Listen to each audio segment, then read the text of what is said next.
shedding the layers in our collective expansion. There is something magical happening right now. Many of us are awakening to the understanding that we are so much more than we have been taught.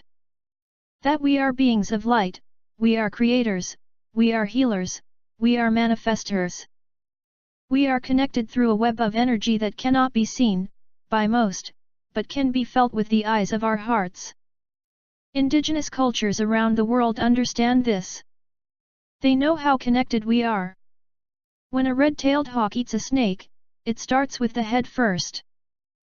Many believe this is because it is intuitively consuming the most vital energy of that animal, which lies in the head, where our crown chakra is also found, our direct connection with the divine.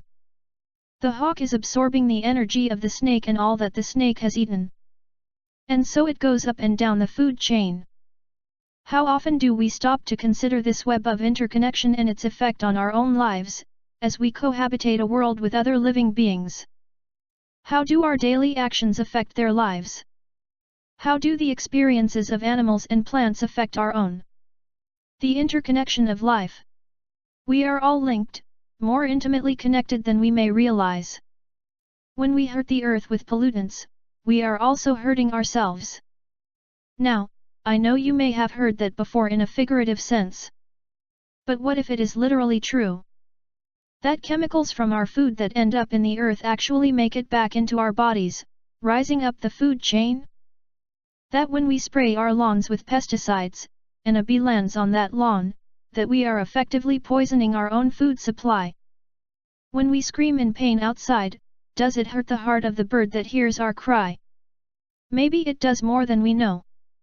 Maybe the force is more real than some may think. So what does this mean for our lives? Many of us have heard about the interconnection of all beings, and it sounds great on the surface. But do we actually stop to consider how literal that is? Most of us have never been taught about how energy really works.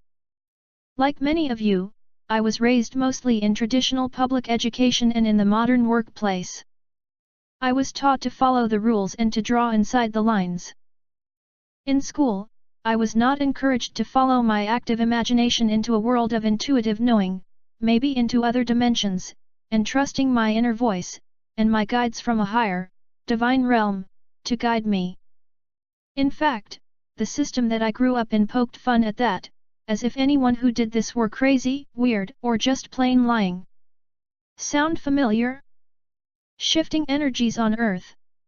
Thankfully, this is all changing. The energies of the Earth are shifting. We are receiving frequencies from beyond our planet that are activating our DNA. Like a radio antenna that was broken in two, we are piecing that antenna back together to receive light, which is information. Through meditation, we are rewiring our brains to learn to listen to, and trust our inner guidance, our intuition, our spirit guides, angels, masters, teachers, loved ones, Source/Spirit/God. And we are coming to understand that our universe actually exists on vibrations, on the space that is in between the protons and neutrons and electrons in every atom which makes up every piece of matter on Earth. And in that space is energy, waves of frequency upon which our thoughts travel and create vibration. Waves that connect each of us, through our emotions, to each other. I had never understood that there is a net of energy, like the threads of a spider web, linking every living being, plant, human, animal, rock, dirt on this planet and beyond this planet. I knew a bit about quantum physics, and was fascinated with theories about the existence of God, but I never really connected the dots.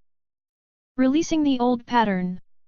It wasn't until I took some bold steps in my life and left my stressful job, started meditating again, talking to higher guidance, I particularly like angels, and doing some research that the light bulbs began illuminating in my brain.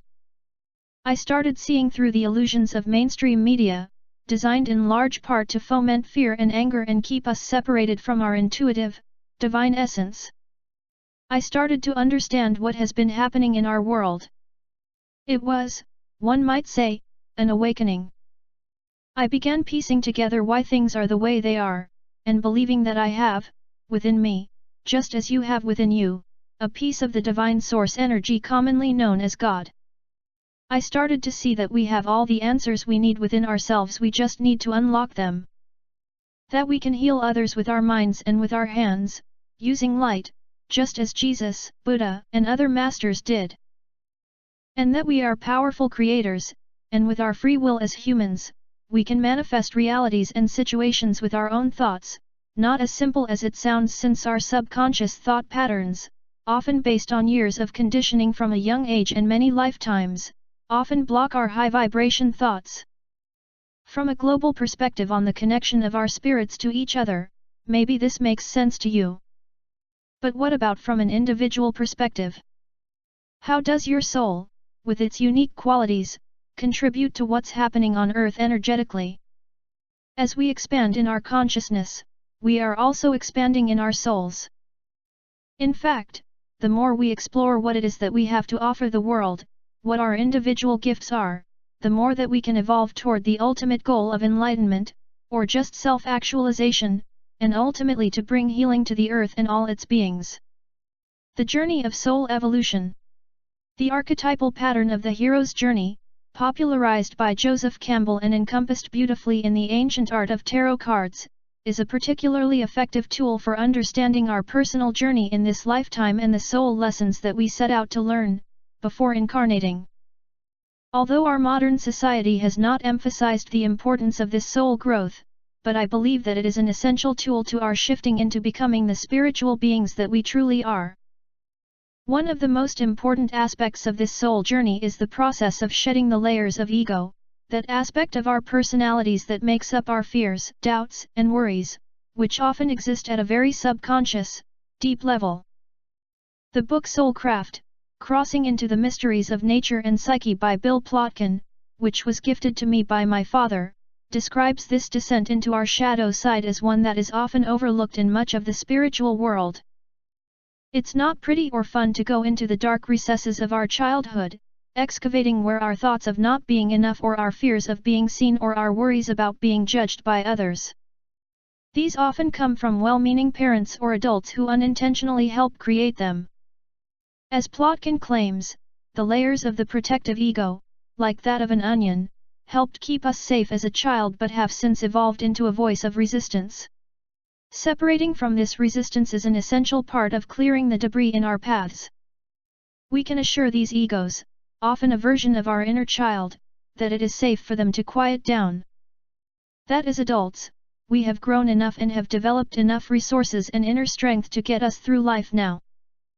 That they are no longer needed to protect us anymore, since their version of protection often prevents us from taking risks that help us expand in our consciousness. In Soulcraft, this protective ego is represented in a real-life example. Near the end of World War II, a group of Japanese soldiers ended up marooned on an island. The war ended, but they were still there, unaware.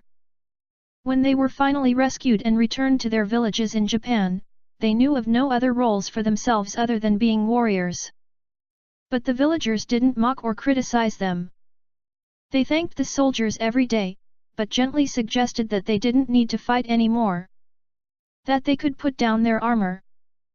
And they told them this every day for a while, until gradually the soldiers began to accept the truth, and found other forms of livelihood and roles to fill. Separation from the protective ego. Similarly, we can take this approach with our protective egos. I have found that using 4 tools, on a consistent basis over a period of months, maybe a lifetime, have contributed to huge shifts in my life and those of my clients, leading to new flow and freedom. These are 1. Quieting the mind, meditation, to develop the ability to let go of the worries, of the ego, just as we let go of thoughts in meditation. 2. Writing exercises, such as personifying these egos in a biography and writing goodbye letter. 3. Visualizations in a subconscious state, to target where this ego is felt in the body and then to energetically separate from it, and 4. Verbally processing to identify what the voice of the protective ego is saying to us and when it tends to flare up the most. Maybe as you're listening to this, you are thinking of your own life and how this might apply. I hope maybe you are. I will say, that as you can probably imagine, doing this shadow work, going into the places that are painful to explore, takes courage. Many people avoid doing this work, and sometimes it isn't until our deathbeds that we start to see that we don't have to listen to that protective ego version of ourselves, that we are so much more than we have been taught. Don't let that be you. Take some bold steps to begin listening to that little inner voice inside, nudging you to paint more, to dance, to write, to heal, to spend time outdoors or with children, to play music, or to engage in any sort of activity that is allowing your soul to fully express itself. I'm not suggesting that you quit your job tomorrow to do this. Just take small steps, just experiment, just explore a new idea. Reach out to someone to test something out. You're not committing to anything, you're just moving the paddle in your canoe, as you travel down the river of life, to get closer to the flow of your true essence. Doesn't it get tiring paddling upstream? Find the flow, wherever it may be. We are guided in our awakening. By quieting the mind and asking our higher guidance to help us, we can receive unconditional love, guidance, and support every step of the way. And listening to and trusting the answer that come, in dreams, on street signs, in number patterns, songs on the radio or just a quiet, persistent thought that keeps coming back. You probably already know what your intuition, or your soul/your guides from other realms, is asking you to do. You already hearing, seeing, feeling and knowing the messages from your soul. It's just that we often ignore these messages, allowing the loud protective ego, fueled by the noise of the media information overload, to dominate the conversation. Quiet your mind in meditation, even if just for 5 minutes when you can, and you will find that the noise diminishes and the inner wisdom emerges. This is our collective expansion. The veil is lifting and the illusions are being shattered. Through our soul work and honing our intuitive gifts, we uncover the magic that lies within.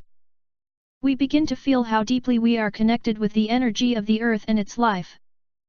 We long to grow food, dig our hands in the dirt, build beautiful things with our hands, share food and resources with our neighbors and heal the most vulnerable. We come together with others in communities and find joy in simplifying our lives. And this collective expansion not only will lead us to personal freedom and universal peace, but to the preservation of the human race and ultimately of the planet. After stepping through the gates of truth, it's a whole new, beautiful world.